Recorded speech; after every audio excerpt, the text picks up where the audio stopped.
우리가 복음을 듣고 영생을 꿈꾸며 살게 됩니다. 하나님 앞에 예물을 드리면서 부모는 자식을 때로 제자 삼고 자식은 또 다른 자녀를 통해서 제자를 삼아가는 이연이은 가족의 역사 속에 우리의 신앙 또한 끊임없이 발전되어져 하나님의 영광을 드러내고 하나님께서 우리를 제자 삼은 것에 후회되지 않을 만큼 우리가 신앙생활을 하면서 물권, 인권, 영권을 관리하며 하나님 앞에 영광을 돌려야 될 줄로 믿습니다. 하나님 우리를 긍휼히 여겨주셔서 주님의 참된 제자가 되게 하시고 참된 종, 참된 형제, 참된 친구가 되게 하시되 물권 속에 강력한 하나님의 친구, 하나님의 자녀가 되어서 보물을 하늘에 쌓기 위한 부지런함이 우리 가운데 있게 하시고 지혜와 재능과 명철함이 있게 하셔서 땅에서 하늘에 하나님을 섬기기 위한 몸부림의 노력들이 귀한 열매로 드러나 우리의 모든 사업과 직장이 번성케 하시고 물권, 인권이 주어져서 강력한 하나님의 참된 승리를 맛보할 수 있도록 역사해 주옵소서. 두렵고 떨리는 마음으로 우리가 주님의 일들을 행하고 주저하는 마음으로 주님의 일들을 행하지만 결국은 주님의 일을 하면서 마음의 담대함과 애굽 사람에게 강력한 물품을 구해서 출애굽하려는 이스라엘 백성들처럼 그 담대함을 통해서 세상 가운데 승리하고 사업 가운데 승리하고 직장 가운데 승리하게 될 줄로 믿습니다. 하나님 우리를 긍휼히 여겨 주셔서 우리의 손길을 축복하시고 우리의 걸음들을 축복해 주옵소서. 드려진 예물을 주께서 축복하시고 하나님의 거룩한 영광을 드러내고 하나님의 더 낮은 곳을 섬기기 위해서 하나님의 뜻을 더 많이 이루기 위해서 하나님의 계획들을 더 많이 성취하기 위해서 쓰임받는 복된 예물 될 수 있도록 역사해 주옵소서. 사람이 하나님의 도구가 되어서 이 땅 가운데 살아가면서 더 크고 놀라운 비전을 품고 열심히 달려가려 하면서 힘으로 최선을 다하고 능력으로 최선을 다하나 그 위에 하나님의 도우심과 하나님의 도우심과 제가 있어야만 그 모든 것들을 성취할 수 있을 줄로 믿습니다. 하나님 성령 충만케 하시고 능력 충만케 하셔서 미래 하나님의 뜻을 이루기 위한 물권의 역사가 놀랍게 이루어질 수 있도록 역사해 주옵소서. 하나님의 기적은 멀리 있지 않고 가까이 있으면서 우리에게 다가와 우리 곁에서 우리에게 지혜와 재능을 부어줄 줄로 믿습니다. 하나님의 성령 충만케 하시고 능력 충만케 하여 주시옵소서. 혹여 믿음이 꺾여지거나 믿음이 두려움 속에 빠져들거나 믿음이 낙심 속에 있거나 믿음이 불가능 속에 있다고 생각되는 많은 마음들을 주께서 돌이켜 회복시켜 주시고 에스겔 37장에 성령의 생기가 두 번 들어가서 낙심 절망 속에 빠져있는 사람을 회복시켜 가능의 사람으로 회복의 사람으로 소망의 사람으로 만들어준 것처럼 우리도 마음속에 강력한 희망과 소망이 충만하도록 축복하셔서 하나님의 뜻을 이뤄가며 조금 더 부족함이 없도록 역사해 주옵소서. 하나님 아버지 손의 재능과 눈의 재능, 눈의 재능, 지식까지 재능이 더 많이 필요하니 하나님께서 부으시고 열으시고 부으시고 열으시고 채우셔서 하나님의 뜻을 이루어가게 하여 주시옵소서. 성도들 간절한 마음을 이 모든 물질에 담아 주 앞에 올려드립니다. 하나님은 흠양하시고 기적을 베풀어 주시옵소서. 하나님 놀라운 이적을 경험할 수 있도록 축복해 주옵소서. 예수님 이름으로 기도 올리옵나이다. 아멘.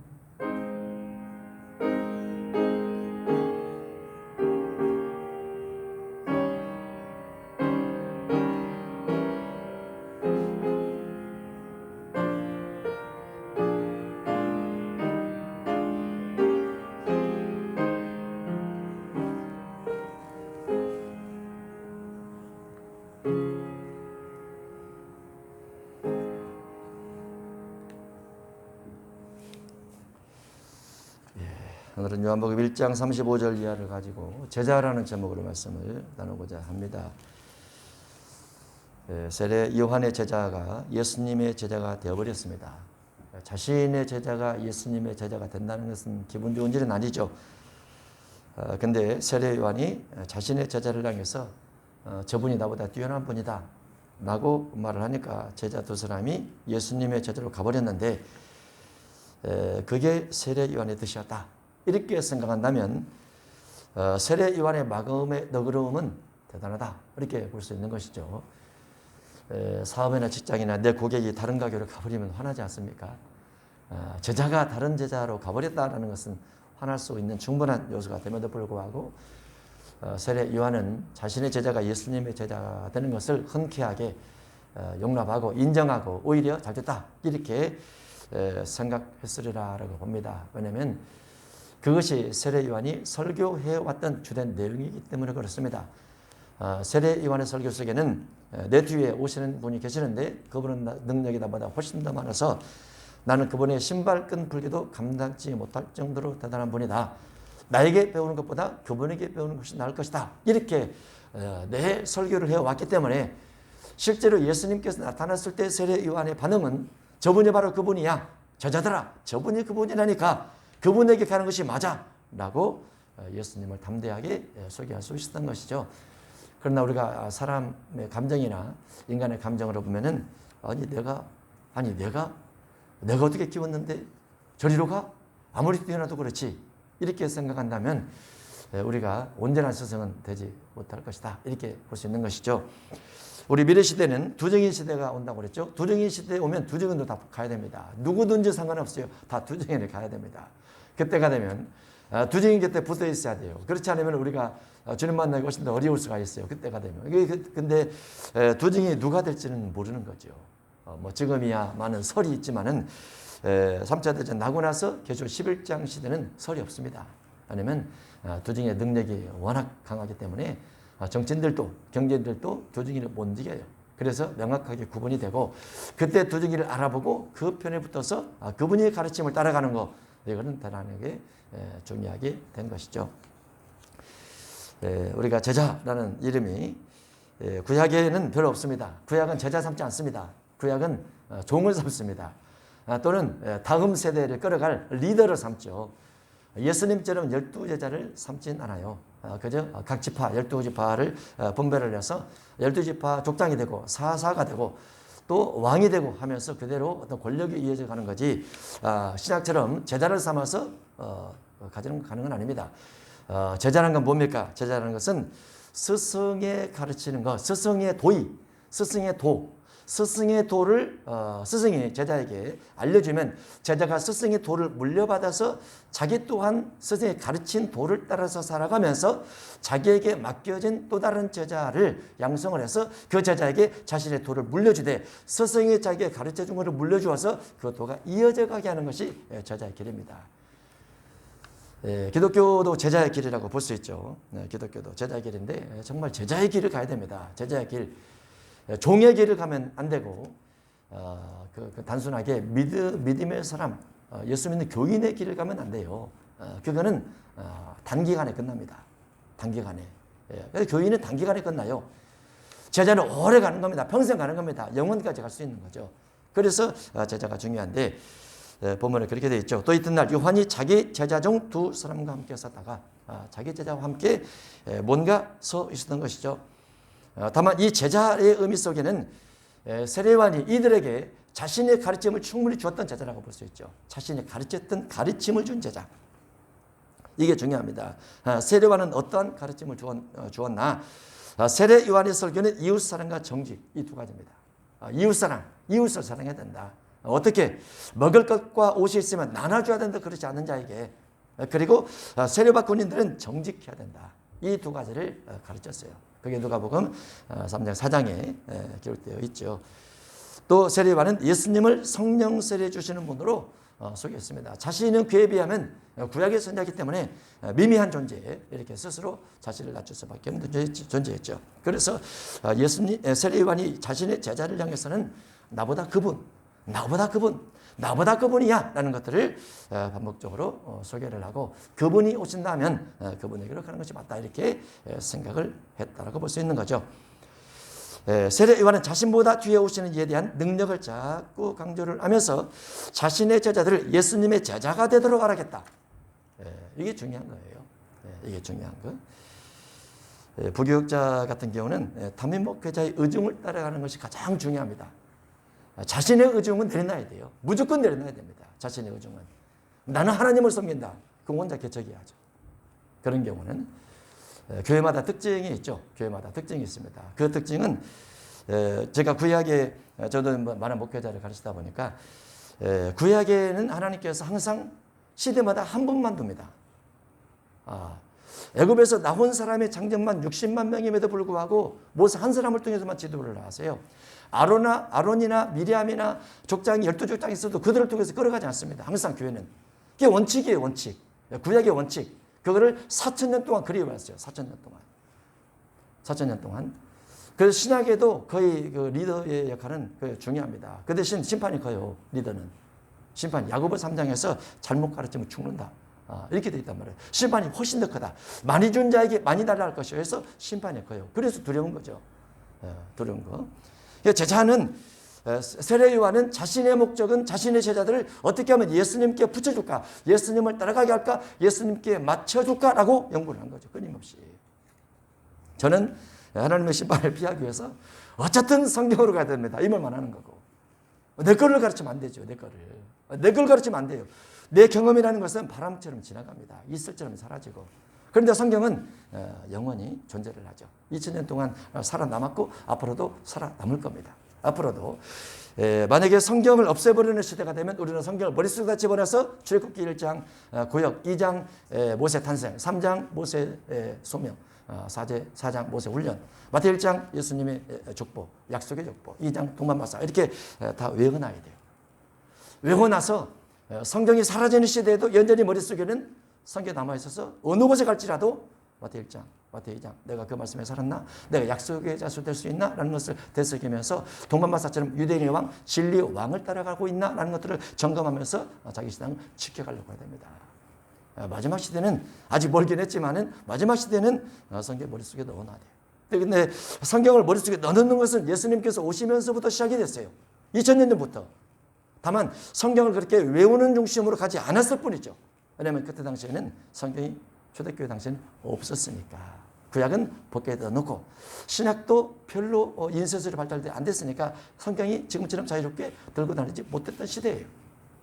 그러나 지금은 그렇지 않습니까? 지금은 너무나 자유로운 시대니까 왜 외움을 강조하느냐? 성경을 안 봐요. 왜 안 봅니까? 핸드폰으로 가버리니까.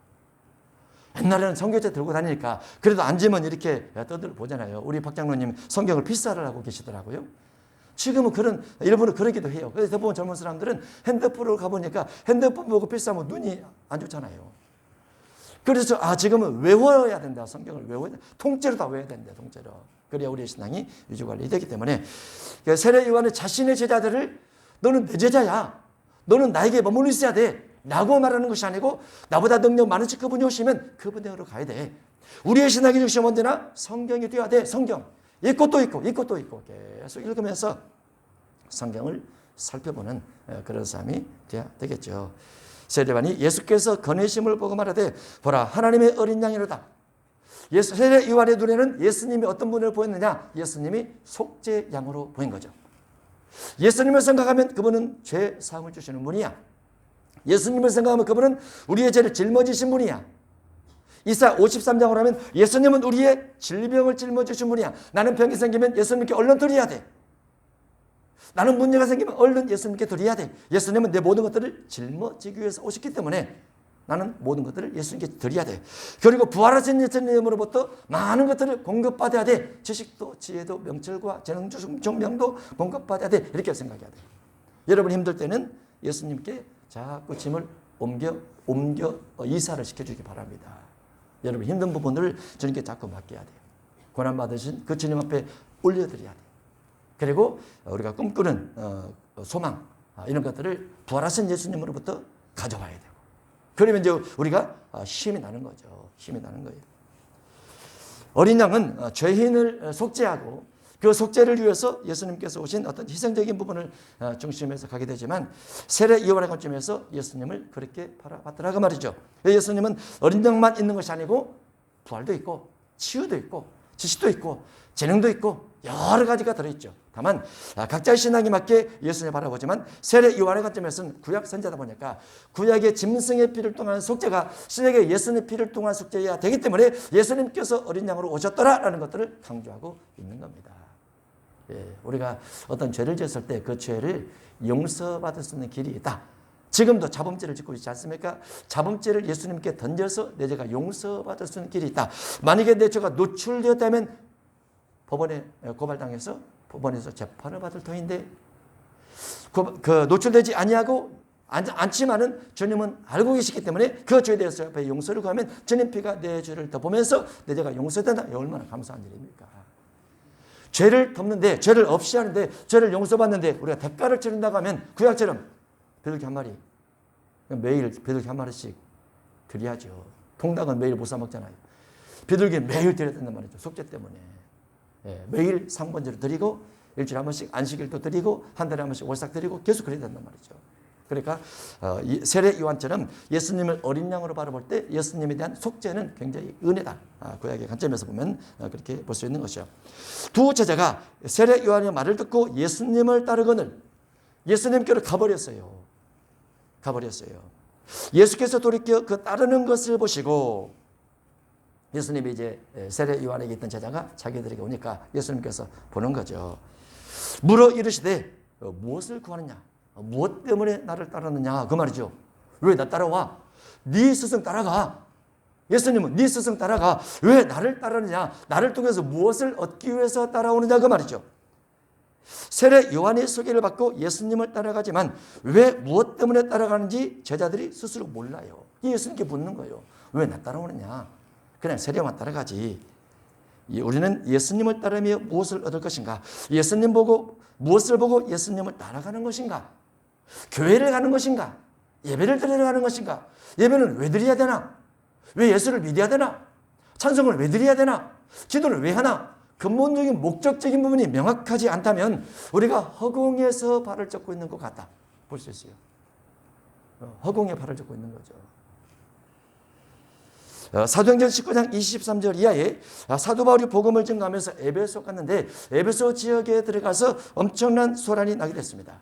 왜냐하면 사람이 손으로 만든 것은 신이 아니라라고 말하니까 사람의 손으로 만들어서 신을 만들던 사람들이 크게 데모를 하면서 사람들 군중 심리에서 많이 모이게 됐어요. 태반이나 어찌 모였는지 알지 못할 정도로 그냥 모여서 소리만 지르는 겁니다. 소리만 지르는 거예요. 왜 모였는지도 모르면서. 교회를 왜 다녀야 되는가? 뭐 때문에 다녀야 되는가? 죄 때문에 다니는구나. 죄 용서받기 위해서 다니는구나. 죄 용서. 그러면 죄 지은 것에 대해서 회개를 하고 용서와 자비를 구해야 하나님 앞에 내가 교회를 다니는 참된 뜻을 이뤄갈 수 있는 것이죠. 우리가 코로나19 때문에 여러 환경이 어렵다 보니까 교회를 쉬기도 하고 또 안 나오기도 하고 국가에서 요청하는 거니까 어쩔 수 없이 그럴 수밖에 없지 않느냐.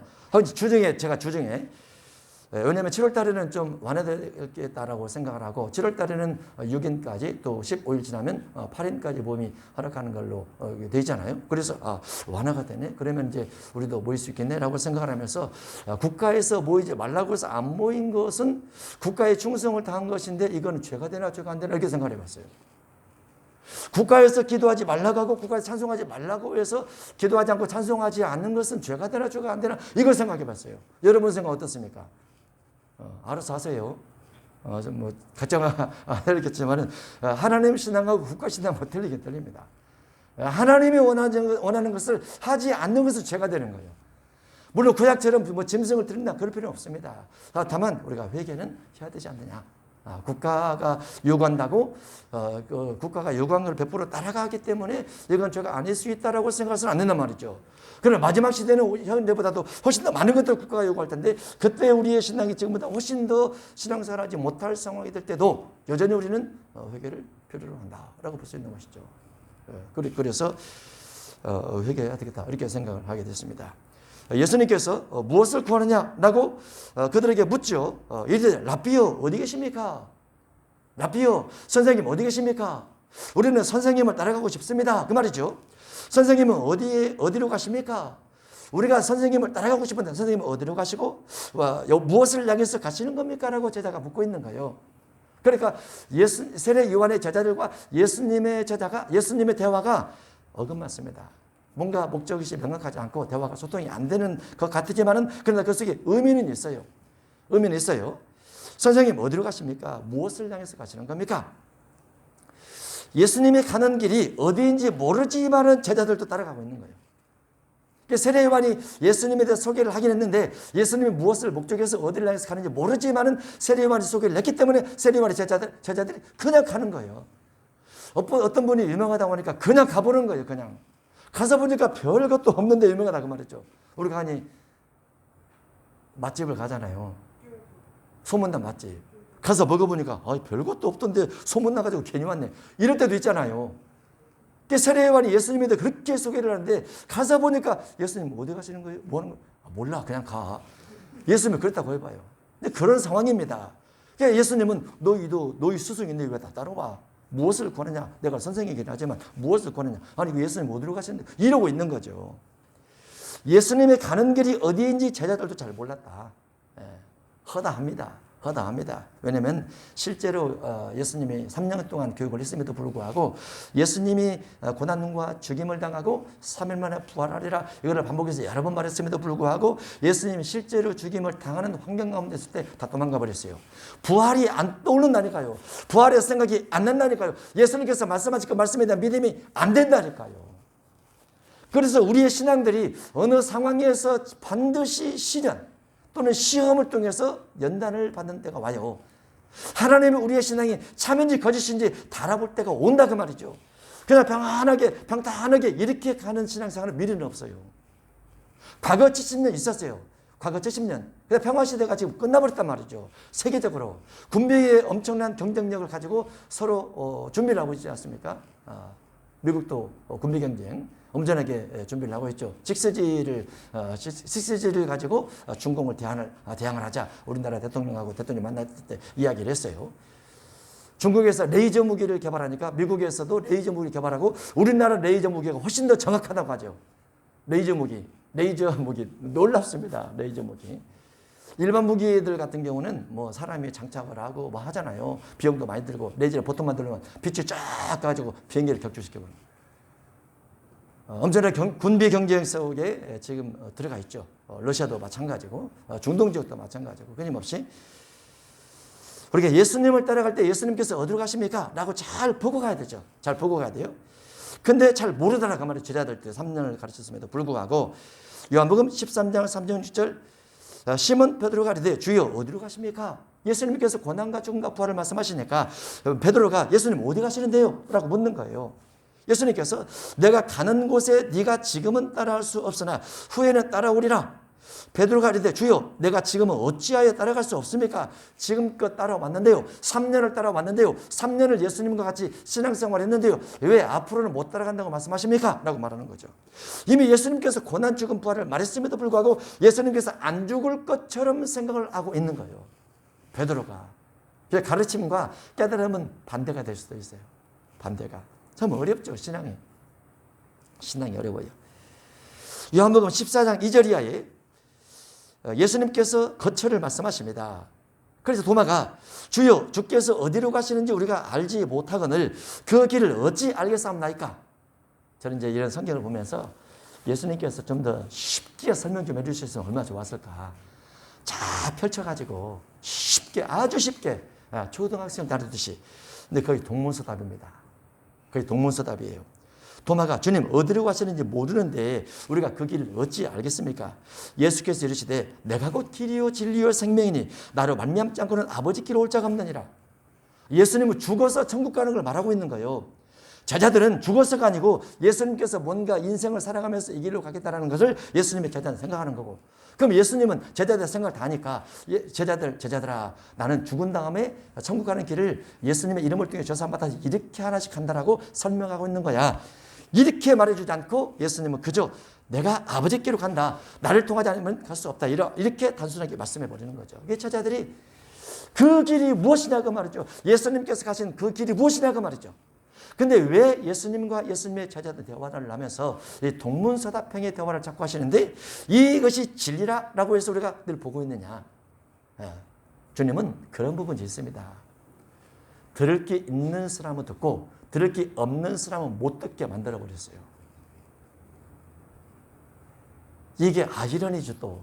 아니 예수님은 모든 사람이 구원을 바라며 하나님을 아는 데 이르기를 원하시느니라 이렇게 말씀을 하셨으면서 마태복음 7장 13절에는 좁은 문으로 들어가라. 좁은 문으로 들어갈 자가 지극히 적을 것이다 라고 말씀 주시죠. 성경은 양면이 있어요. 신앙생활도 양면이 있습니다. 정말 편안하게 멋지게 내 마음대로 하는 신앙생활이 있고, 스스로 십자가를 져서 고난 억지로 기도 짜내서 기도하면서 절하면서 가는 그 길이 있어요. 누가 뭐라고 하진 않습니다. 각자가 알아서 가는 거예요. 그런데 육신적으로는 세상이 바쁘니까 신앙생활을 좀 더디 해도 주님이 이해를 해주시겠다고 생각을 하지만 주님께서 넓은 길을 놔두셨다니까. 넓은 길을. 넓은 길로 갈 사람은 그냥 가라 그 말이죠. 먹고 마시고 즐거워하고 세상 싸우면서 갈 사람은 그냥 그렇게 가. 천국을 목적에서 가는 사람은 그 속에서 시간을 쪼개서라도 세상 좀 덜하고 신앙생활 하면서 기도하고 섬기고 사랑하고 베풀고 나누면서 좀 손해보더라도 예 그렇게 해야죠. 주님께서 가셨는데 하고 가는 거고. 그 자유예요. 자유. 근데 예수님이 가신 길은 아버지의 아들의 길이고 예수님의 제자들의 길은 예수님이 가신 길이고 예수님의 제자의 또 제자들은 그 스승의 제자의 길을 갔는데 다 고난의 길을 갔어요. 왜냐하면 천국이 좁은 문이기 때문에. 좁은 문이기 때문에. 천국은 절대로 넓은 문이 아니에요. 넓은 길이 아니에요. 아무나 다 갈 수 있는 길이 아니라고 말이죠. 마지막 시대의 교회가 다 가득 차지만은 가득 찬다고 다 천국이 열려있는 건 아니에요. 제자라는 것은 교인이 아니고 예수님께서 가르친 가르침을 따라가는 게 제자예요. 세례 요한은 나는 별거 아니다. 내가 그리스도라고 인정받을 만큼 유명하고 능력이 있다라고 사람들이 나보고 말을 하지만은 내 뒤에 오시는 그분은 그런 것이 아니고 그분은 능력이 나보다 훨씬 더 많으신데 그분이 가신 길을 따라가야 너희가 그 제자가 될 수 있는 거야. 그렇게 말하고 있는 거죠. 제자들은 세례 요한의 제자들은 예수님의 뒤를 따라가면서 야, 세례 요한 광야에서 메뚜기 석청을 먹으면서 지냈는데 예수님은 지독할 정도로 더 안 드시네 그 말이죠. 예수님은 지독할 정도로 세상과 결별하고 믿음의 길을 가시는 그 말이에요. 그게 제자의 길이에요. 제자의 길. 그러면 목회자만 제자인가? 아니에요. 지금은 성경은 다 두고 있잖아요. 다 두고 있잖아요. 그래서 여러분도 제자고 저도 제자예요. 저는 저에 맞게 주님의 길을 가려고 하는 거고 여러분에 맞게 주님의 길을 따라서 가야 돼요. 제자로서. 교인으로 가면 안 돼요. 교인. 다 가니까 나도 한번 다녀봐야지. 교회 다니면 뭐 복 받는다며 교회 다니면 뭐 병 낫는다며 그게 아니고 예수님께서 가르치신 가르침을 따라가는 것이 제자라고 말이죠. 나중에 그냥 간 사람은 다 떨어져 나갑니다. 주님을 닮고자 하는 사람은 남게 돼 있어요. 시름 가운데서 우리 믿음이 지켜질 때 그때만 남게 됐어요. 마태 16장 21절에는 아버지께서 주신 자네 길을 예수님이 가십니다. 아버지께서 예수님에게 예수야 아들 예수야 너 인생 살 때 내 잔 좀 가지고 가라 그런 거죠. 내 잔 좀 가지고 가라. 그거를 겟세마네 기도에서 예수님은 자꾸 거절했지만 결국 받아가지고 가는데 마태 16장 21절에서 그 말씀을 하십니다.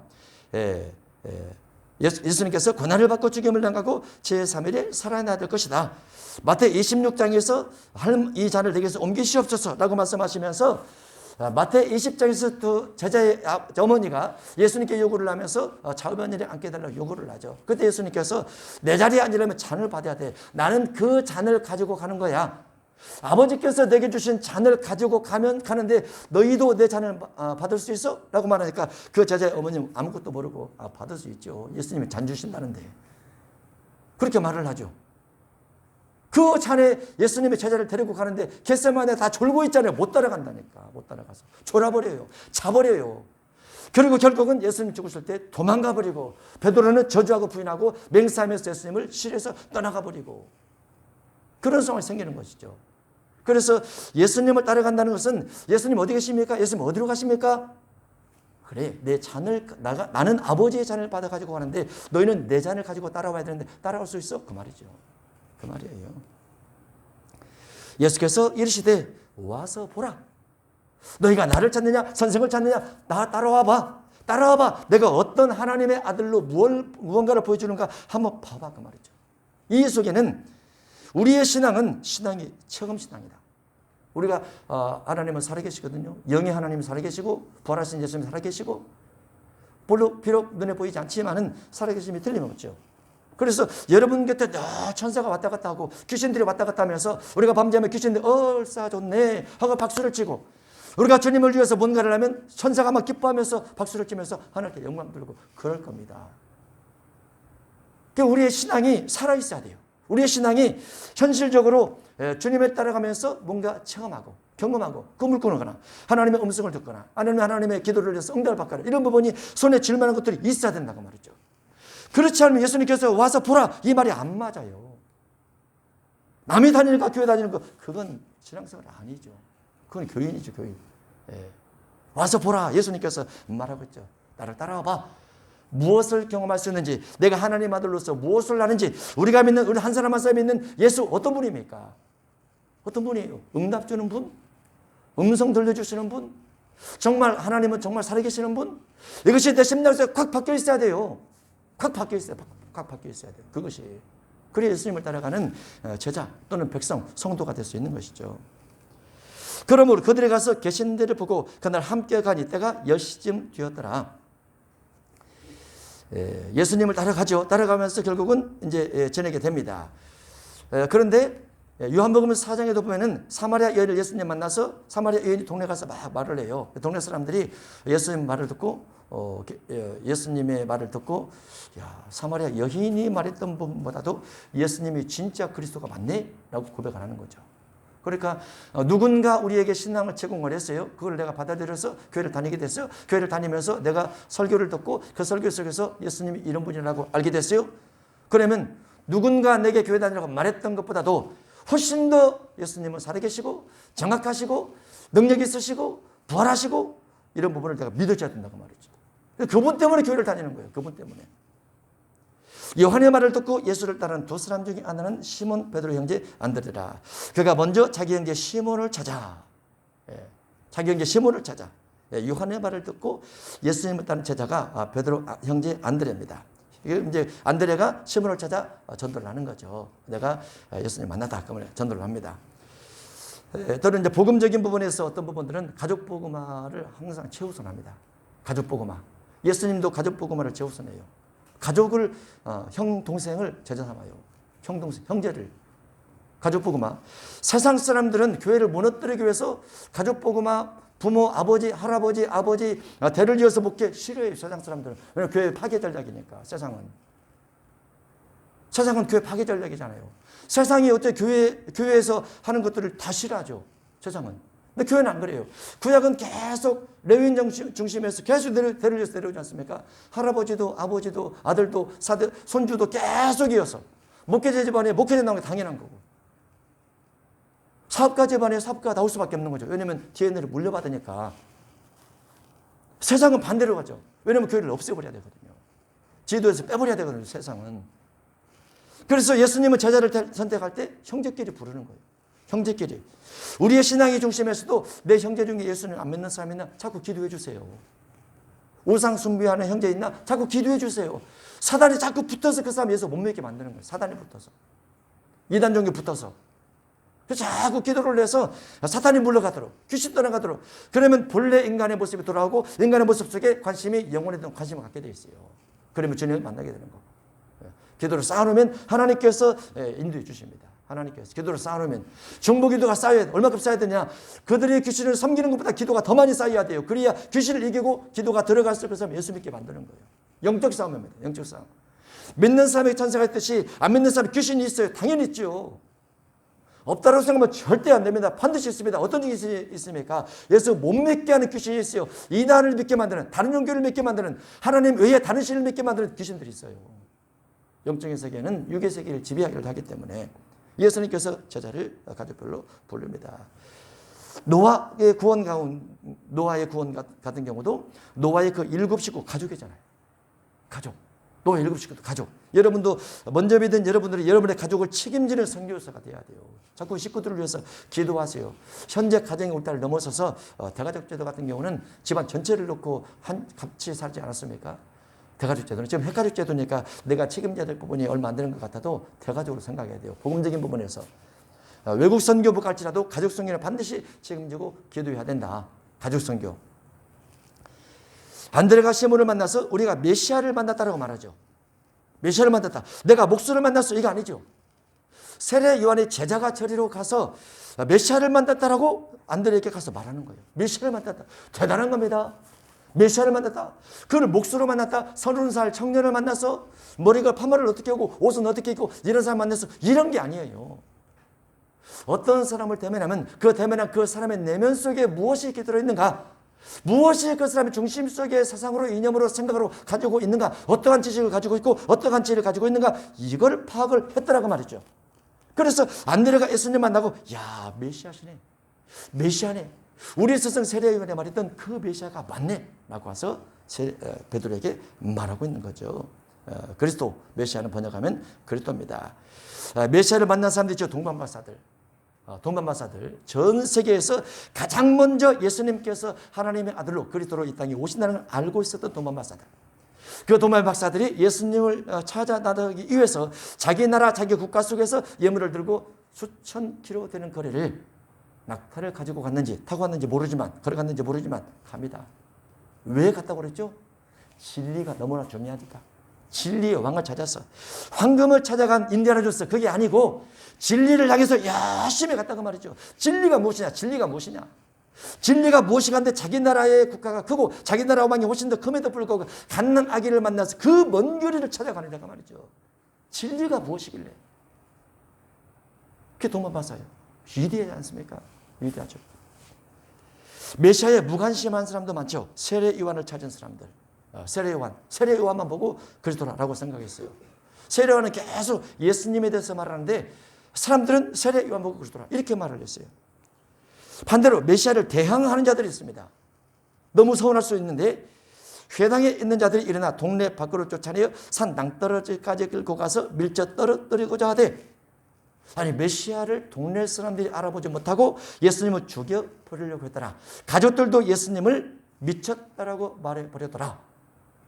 메시아는 아무나 알아볼 수 있는 건 아니죠. 우리가 성경 본다고 성이 다 깨달아집니까?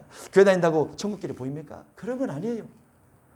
그러면 이 땅에서 그렇게 수고하고 힘써 애썼다가 마지막 뚜껑을 여는 순간 내 갈 길이 천국이 아니고 지옥이다. 어떻게 되는 겁니까? 안 되는 거죠.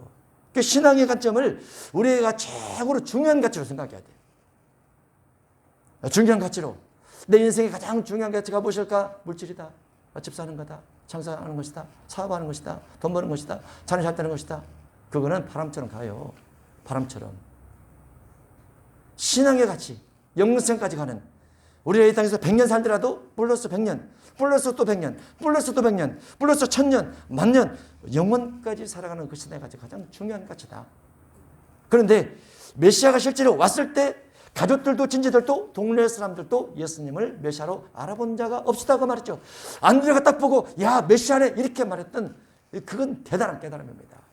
어떤 경우에 그렇게 깨달음이 오느냐. 자기의 마음 중심 속에 나는 메시아가 최고야 라고 생각하는 관점으로 내 인생에 가장 중요한 것은 내가 메시아를 만나는 거야. 가장 중요한 거야. 내가 하고 있는 이걸 일보다도 직업보다도 훨씬 더 중요한 거야. 내 모든 일들은 그분을 위해서 필요한 거야. 이렇게 생각했을 때 메시아를 만날 수 있는 거예요. 교회는 뭐 바람짝 걸쳐놓으면 되지만 이렇게 생각하면 메시아가 안 만나집니다. 안 만나져요. 지식이나 지혜로 이거 풀어갈 수 없어요. 내 마음을 다 내려놓고 성령께 내가 죄인임을 고백하면서 용서를 구해야 주님의 내 속에 들어오게 됐단 말이죠. 메시아를 만났음에도 불구하고 메시아를 신분하는 자도 있었죠. 헤롯과 빌라도. 예. 빌라도가 이르되 그러면 네가 왕이 아니냐? 예수께서 대답하시되 무릇 진리에 속하냐는 내 음성을 듣느니라 하신대. 빌라도가 이르되 진리가 무엇이냐? 네가 진리라고? 네가 천국길이라고? 너는 내 앞에 무릎 꿇고 있는 초라한 예수 목수에 불과한 자가 아니야? 헤롯과 빌라도가 예수님 만나서 예수님을 평범한 인간으로 그렇게 다루겠다고 말했죠. 누군가는 예수님을 바라보면서 비록 남루할지라도 비록 머리가 헝클어졌을지라도 비록 조금 걸어가는 청년에 불과할지라도 그 속에 있는 신성, 그 속에 있는 죄사함, 그 속에 있는 하나님의 아들의 부분을 눈을 떠서 누군가는 보는 사람이 있다고 말이죠. 그 예수가 우리 속에 있어야 돼요. 그 예수가. 메시아를 그냥 따른 자들이 있습니다. 가룟 유다. 그리고 빵과 물고기를 공급받은 자들. 교회를 다니면서 빵 좀 체험하고 물고기 좀 체험하고 뭔가 물질을 보고 조금 체험했다. 그것이 신앙의 전부가 아니에요. 예수님께서 내 살과 피를 먹고 마시라라고 말하니까 다 가버렸어요. 12제자 말고 다 가버렸어요. 그 진리를 안다는 것은 어떻게 보면 쉽지 않을 수 있지만은 내 마음속의 비중이 진리 속의 진리를 하면서 많이 있다. 그래야만 예수님이 발견되어지는 겁니다. 메시아의 교훈을 따른 자들 바울이 대답하되 여러분이 어찌하여 울어 내 마음을 상하게 나는 주 예수의 이름을 위해서 결박당할 뿐 아니라 예루살렘에서 죽을 것도 각오하였노라. 예수님의 이름이 내 죄를 용서했는데 내가 예수 믿는 사람을 잡아다가 우리가 가던 큰 죄를 지은 사람인데 예수님께서 내 죄를 용서해버렸다니까. 모세의 율법을 가지고 바리새인 중에 바리새인 율법으로 전혀 흠이 없이 깨끗하게 살아왔는데 예수님 만나고 나니까 내 죄가 주홍같이 붓더라고 말이죠. 그런데 예수님 비가 와서 딱 내 죄를 용서해버렸는데 너무나 기쁘더라고 말이죠. 내가 어찌 주님을 위해서 주님의 이름을 위해서 목숨을 안 버릴 수 있겠느냐. 내 죄가 용서됐다는데 내 형벌이 사라져버렸다는데 어찌 내가 주님의 이름을 위해서 목숨을 안 버릴 수 있겠느냐 그 말이죠. 그래서 사도 바울이 예수님께서 가르친 가르침의 도를 증거하기 위해서 다니는 겁니다. 사도행전 24장 24절 수요일에 벨릭스 각하 왕이죠. 바울을 불러 그리스도 예수 믿는 도를 끊을 바울이 의와 절제와 장자오는 심판을 그에게 강론합니다. 왕에게 예수 믿으시고 그것이 아니고 왕의 도리가 왕의 행위가 왕의 의가 불의합니다. 그렇게 해서 하나님의 심판을 받으니까 조심하시오 그랬단 말이죠. 왕이 놀려가지고 안 부르는 거예요. 그대로 돈 받을까 해서 불렀는데 예수 믿는 그 믿음 안에는 예수 믿는 도가 있습니다. 이치가 있어요. 이치, 도리가 있어요. 신앙의 도리가. 그거를 바울이 그에게 말해줬던 거죠. 데리고 예수께로 오니 예수께서 보시고 그러시되 네가 요한의 아들 시몬이니 장차 개발하리라. 예수님이 이제 안드레가 형제 시몬을 이제 데리고 오죠. 예수님께서 시몬을 보고 이야 저는 반석이네. 그런 거죠. 심령을 딱 깨뚫고 저는 반석이네. 돌처럼 단단하고만 한 번 마음먹으면 끝까지 밀고 가는 놈이고만 한 번 마음속에 딱 결단하면 예수님을 절대 안 버릴 놈이고만 그 말이에요. 환경이 뭐라 말할지라도 누가 내게 뭐라 말할지라도 나는 예수 믿는 신앙을 절대 버리지 않겠다. 그게 반석이에요. 앞으로 네가 개바가 될 것이다. 반석이 될 것이다. 베드로가 될 것이다. 그 말이죠. 그런데 죽기까지 결국은 베드로가 그렇게 가지 않습니까? 심지가 굳은 사람. 신앙의 심지가 굳은 사람. 그런 사람이 돼야죠. 예수님께서는 사람의 외모를 바라보지 않고 중심을 보니까 베드로 보고 야 네가 시몬 보고 네가 개바가 되리라. 반석이 되리라. 이렇게 말해 주는 겁니다.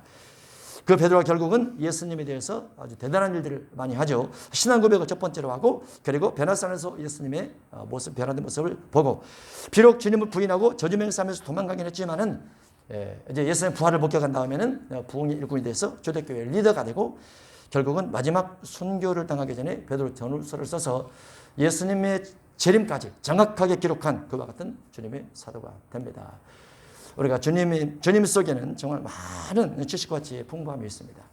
성령을 통해서 우리가 얻을 될 것도 너무나 많고 그래서 여러분이 삶도 바쁘시지만은 그 속에서 신앙생활, 성경을 읽고 성경에 감동된 생활, 성령의 인도함 받는 생활이 충만해지시길 주 이름으로 축복합니다.